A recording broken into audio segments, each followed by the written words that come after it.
Good news! Central Americano MBBS just 34 lakhs. Columbus Central University.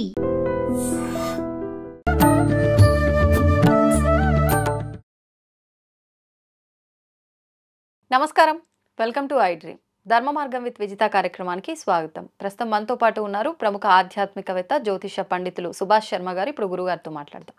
నమస్కారం గురుగారు. శ్రీమాత్రినమండి. గురుగారు, వింటూ ఉంటాం కొన్ని ఆలయాల్లో కానివ్వండి, సాధారణంగా కొంతమంది ఉన్న ఇళ్లల్లో కూడా ఒకప్పుడు ఏదో నిధులు దాచిపెట్టి ఉన్నారు, తోమితే బయటకు వస్తుంది, ఇలా రకరకాలుగా వింటూ ఉంటాం. అంటే ఏదేమైనా గుప్త నిధులు అనేవి ఉన్నాయి అని చెప్పి, నిజంగా అలాంటి గుప్త నిధులు ఉన్నాయా? సేమ్ టైం పెద్దవాళ్ళు అంటూ ఉంటారు, నిజంగా అలాంటి ఏమన్నా ఉంటే అది తీయడానికి ప్రయత్నించిన వాళ్ళే చాలా ఇబ్బందులు పడతారు, కొంతమంది ఇట్లా రక్తం కక్కుకొని చనిపోయారు, ఇలాంటి వార్తలు కూడా ఎన్నెన్నో వింటూ ఉంటాం. అసలు వంశం అంతా నామరూపాలు లేకుండా పోయింది అలా ప్రయత్నించిన వాళ్ళు అని చెప్పి. నిజంగా ఇంతటి విపత్తులు జరుగుతాయా ఈ గుప్త నిధుల తీయటానికి ప్రయత్నం చేస్తే? చాలా మంచి ప్రశ్న అండి, తప్పకుండా తెలియజేస్తాను. ముందుగా ప్రేక్షకులందరికీ శ్రీమాత్రే నమః, శ్రీ గురుభ్యో నమః. జ్ఞానినాంనపి చేతాంసి దేవి భగవతీ హిస బలాయ కృష్ణమోహాయ మహామాయ ప్రయశ్చతి. నిజానికి గుప్త నిధులు అనేటటువంటివి ఉన్నాయి, లేవు అనడానికి ఆస్కారం లేదు. ఎందుకంటే అవి రహస్యంగా ఎవరికంటా పడకుండా ఉండడానికి పూర్వకాలం రాజులు దాచిపెట్టుకునేటటువంటి వారు.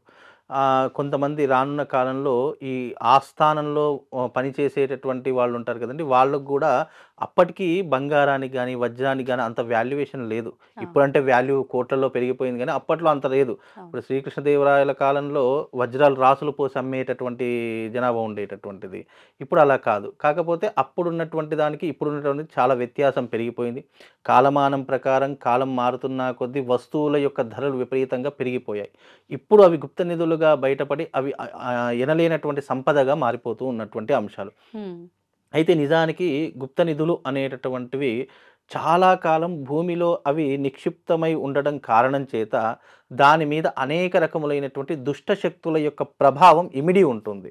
అందుకే అవి ముట్టుకున్నా లేదా అవి పట్టుకున్నా, అవి బయటకు తీద్దామని ప్రయత్నం చేసినా దాంట్లో ఉన్నటువంటి దుష్ట శక్తులు ఏవైతే ఉన్నాయో మనిషిని ఆవహించేసి మనిషిని పిచ్చి పట్టేవాడిలా చేయడము, లేదు ఆరోగ్యం నాశనం కావడం, లేదు సైన్స్ పరంగా ఏం చెప్తారంటే, మొన్న ఆర్కియాలజీ డిపార్ట్మెంట్ వాళ్ళు ఏం చెప్పారంటే, ఇది చాలా కాలం భూమిలో ఉండడం వల్ల కార్బన్ డైఆక్సైడ్ అనేటటువంటి దానిపైన ఎక్కువగా ఉండిపోయి అది గాలి పీల్చుకోవడం ద్వారా మనుషులు అనారోగ్య పాలై చనిపోవడము, లేదా రక్తం కక్కుకోవడము, దాని వాసన పీల్చుకొని అనేక రకాలైన జబ్బులు రావడము, ఇలాంటివి జరిగేటటువంటి సూచనలు ఉన్నాయని ఆర్కియాలజీ డిపార్ట్మెంట్ అంటే సైంటిఫిక్ రీజన్గా వాళ్ళు చెప్పారు.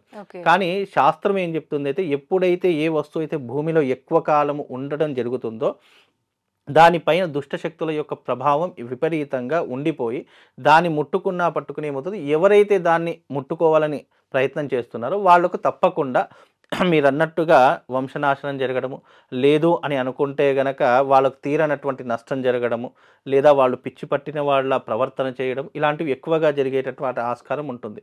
నిజానికి గుప్త నిధులు అనేటటువంటివి దొరుకుతాయి, చాలామందికి దొరికినటువంటి సంఘటనలు కూడా చాలా మట్టుకు ఉన్నాయి. ఇప్పటికీ కూడా గుప్త నిధులు దొరికి కొంతమంది కోటీశ్వర్లు అయినటువంటి వారి సంఖ్య కూడా ఇప్పటికి. బెంగళూరులో కూడా ఒక వ్యక్తికి గుప్త నిధులు దొరికాయి. అంటే పొలంలో దున్నేటప్పుడు కొన్ని గుప్త నిధులు బయటపడడం జరిగింది. చిన్న చిన్న బిందెలు ఉంటాయి, అలాంటి బిందెలు బయటపడడం జరిగింది. పూర్వకాలంలో ఏం చేసేవాళ్ళంటే, ఈ రైతులు ఇలాంటి విలువైనటువంటి ఆభరణాలు ఇంట్లో పెడితే పోతాయని చెప్పేసి ఎవరికీ తెలియకుండా పొలాలలో దాచిపెట్టడము, లేదా ఇల్లు కట్టేటప్పుడు గోడలలో దాచిపెట్టుకోవడము, లేదా ఇంట్లో ఒక భాగంలో నైరుతి భాగంలో దాచిపెట్టడము, ఇలాంటివి చాలా మట్టుకు చేసేటటువంటి వారు. మీరు అన్నట్టు బిందెలు అంటే లంక బిందెలు అనేవారు, లంకె బిందెలు అని అంటారు. అంటే ఇత్తడి బిందెలే లంకె బిందెలు అని అంటూ ఉంటాము. అలా కొంతమంది కుండల్లో, మట్టి కుండలు ఉంటాయి కదా, అలా మట్టి కుండలలో పెట్టేటటువంటి ఆస్కారం చాలా మట్టుకు ఉండేది. అవి ఇప్పుడున్నటువంటి కాలంలో అతి కొద్ది మందికి మాత్రమే. అంటే దొరకాలన్న జాతకంలో యోగం ఉండాలి, యోగం లేకపోతే దొరకదు. మన కంటికి కనిపించిన దాన్ని ముట్టుకోలేనటువంటి ప్రాప్తం కూడా మనకు ఉండదు. నిజంగా జాతకంలో ఆకస్మిక ధనలాభము అని అంటుంటారు చూసారా, దానికి కారణం ఏంటంటే అనుకోకుండా మనకు దొరికినటువంటి ఏదైనా ధనం కానీ సంపద కానీ లేదా పూర్వీకుల యొక్క ఆస్తులు కానివ్వండి, ఇవన్నీ కూడా ఆకస్మిక ధనలాభము. లేదు అనుకుంటే అనుకోకుండా మన జీవితంలో ఒక యోగము మనకు ప్రాప్తి ఉంది, లేదా భగవంతుడు మనకి ఇచ్చినటువంటి అదృష్టంలో ఇదొక అదృష్టంలా భావించి మన జీవితాన్ని పూలబాటగా మార్చుకోవడానికి ఇది అదృష్టం అని చెప్పి చాలామంది భావన చేస్తారు. అలా అదృష్టం ఉంటేనే ఆ యొక్క గుప్త నిధులు అనేటటువంటి మన కంటికి కనిపించడం గానీ, లేదా దాన్ని వినియోగించుకోవడం గానీ జరుగుతాయి. కొంతమందికి పూర్వకాలంలో వాళ్ళు ఇది మా వంశస్థులకే చెందాలి అని చెప్పి దాని మీద మంత్రప్రయోగం పెట్టి హ్మ్. గుప్త నిధులు దాచిపెట్టేటటువంటి సంఘటనలు కూడా చాలా మట్టుకు ఉంటాయి. మరి ఇప్పుడు దాన్ని ఎలా ఓపెన్ చేస్తారు? దాన్ని అసలు వాళ్ళ వంశస్థులు తప్ప వేరే వాళ్ళు ఓపెన్ చేయడానికి ఆస్కారం లేదు. హ్మ్. ఒకవేళ ఓపెన్ చేసినా అది వాళ్ళు అనుభవించేటటువంటి యోగం ఉండదు. ఎందుకు ఉండదు అంటే ఎలాగైతే ఆకస్మిక ధనలాభం కలిగిందో ఆకస్మిక మరణాలు కూడా అదే రకంగా సంభవిస్తాయి.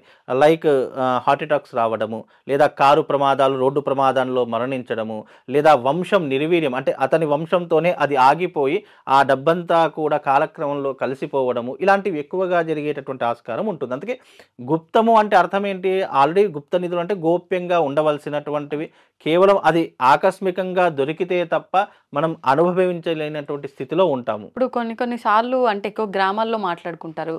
వీళ్ళకు పలానా ఏదో దొరికింది దొరికింది చాలా మంది వింటూ అవును అవును అయిండ్రు అంటే అట్లాంటిది ఇది జాతకంలో ఉండి వాళ్ళకి కలిసి వచ్చింది అంతవరకే అనుకోవచ్చు అంటారా? 100% మీరు అన్నట్టుగా ఎవరికి కొంతమందికి ఊర్లో ఉన్నట్టు అసలు జాతకాలు అంటే ఏంటో తెలియవు. కానీ జాతకంలో యోగం ఉంటే కనుక తప్పకుండా ఆ వ్యక్తికి కనబడేటటువంటి యోగము, దాన్ని అనుభవించేటటువంటి యోగం ఉంటుంది. ఇప్పటికీ కూడా ఎగ్జాంపుల్‌గా మనం అనంత పద్మనాభ స్వామిని అవును. తీసుకోవచ్చు. అలాగే శ్రీశైలంలో కూడా ఎన్నో గుప్త నిధులు ఉన్నాయని తెలుసుకోవచ్చు. శ్రీశైలంలో కూడా. శ్రీశైలంలో కూడా. అలాగే తిరుమలలో కూడా గుప్త నిధులు బయటపడ్డాయి అని చెప్పేసి కూడా మనకు వినికిడి వినిపించేది. ఇలా ఒక చోట కాదు, ఎక్కువగా గుప్త నిధులు అనేటటువంటివి దేవాలయాల కింద నీలమాళిగలో అంటున్నాం. దేవాలయాల కిందనో లేదా శివాలయంలో నందిలో పెద్ద పెద్ద నందులు ఉండేటటువంటి ఆ నందుల కిందనో దాచిపెట్టుకునేటటువంటి సాంప్రదాయం పూర్వకాలంలో ఉండేది. అందుకే రాజులు పెద్ద పెద్ద ఆలయాలు ఎందుకు కట్టించారు అని అంటే అప్పటి కాలంలో సంపదలు దాచిపెట్టుకోవడానికి, అలాగే అంటే భవిష్యత్తులో ఏదైనా కరువు కాటకాలు వచ్చినప్పుడు ఈ ధనం వాళ్ళకు అంటే జనాలకు ఉపయోగపడుతుంది అనేటటువంటి ఒక ముందు చూపుతో దేవాలయాలు కట్టి ఆ దేవాలయాల పేరు మీదుగా నీలమాళిగల రూపంలో దేవతలకు సమర్పించేటటువంటి కానుకలుగా ఉండేటటువంటి. మరి ఇప్పుడు అవి అంటే ఎవరికి కాకుండా పోతున్నాయి కదా, ఏంటి వాటి పరిస్థితి? అలా వదిలేయాల్సిందే అది గవర్నమెంట్ అంటే ఆలోచించాలి అది కదండి. గవర్నమెంట్ అయినా తీసే ఆలయానికో ఏదో రకంగా తప్పకుండా ఉపయోగించుకో. నేను ఈ ఎగ్జాంపుల్గా అనంత పద్మనాభ స్వామి ఆలయంలో దొరికినటువంటి సిరి సంపదలు ఎట్లా ఉన్నాయంటే యావత్ భారతదేశంలో అందరికి ఇంటికి 10 లక్షల చొప్పున ఇవ్వచ్చు. అంత సిరి సంపదలు అంటే ఇంటికి 10 లక్షలు ఇచ్చేటటువంటి అంటే కేవలం ఒక ఇంట్లో 2 ఇంట్లో ఒక రాష్ట్రం కాదు, యావత్ భారతదేశం అంతా కూడా అంటే ఎంత సిరి సంపదలు అర్థం చేసుకోండి. అంటే అంత సిరి సంపదలు కేవలం ఒక ఆలయంలోనే ఉన్నాయి అంటే అంతకు మించిన సిరి సంపదలు ఇంకా మన భూమండలంలో అంటే మన భారతదేశంలో, ఎందుకంటే సనాతన ధర్మం భారతదేశంలో హైందవ ధర్మము రాజ్యపాలన ఉన్నటువంటి ఏకైక దేశం మన భరతఖండము. అందుకే ఈ భరతఖండంలో భారతదేశంలో మనకు నేలమాళిగలు ఇంకా గుప్త నిధులు అనేటటువంటి ఇంకా ఉన్నాయి.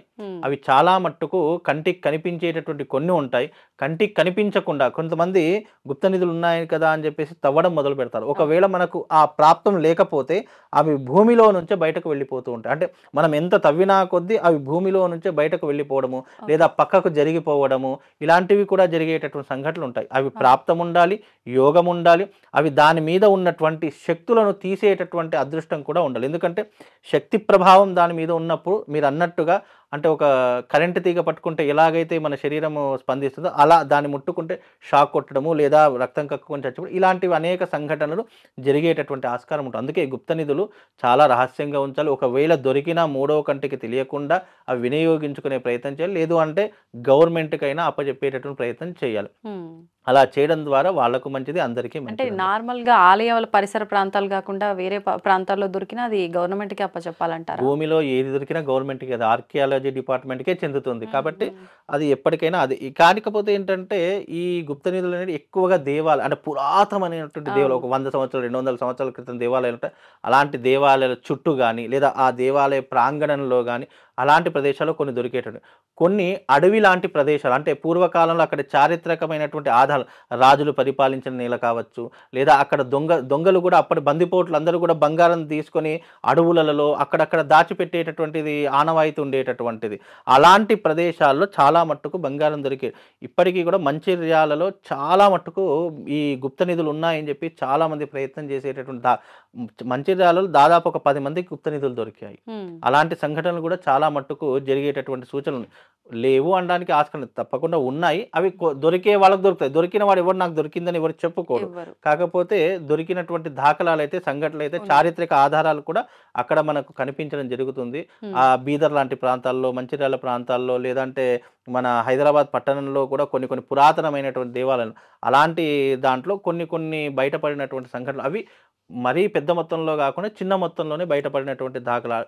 అవి పరిశీలించినా ఇవి పురాతన కాలం, దాదాపు 200-300 ఏళ్ళ చరిత్ర కలిగినటువంటి ఆభరణాలు, అలాగే ఈ కాయిన్స్ దొరుకుతాయి కదా, అలాంటి దాఖలాలతో నిర్ణయం చేయడం జరిగింది. అంటే దాదాపుగా 200-300 ఏళ్ళ క్రితం ఏదైనా చారిత్రక ఆధారం ఉంటే అక్కడ తప్పకుండా గుప్త నిధులు ఉంటాయని మనకు శాస్త్రం చెప్తుంది. ఇప్పుడు కొన్ని సార్లు తెలియకుండానే మనం ఉన్న ఇల్లు ఉన్న ప్రాంతంలో అలాంటివి ఉన్నాయి అని చెప్పి కొన్నిసార్లు చెప్తూ ఉంటారు.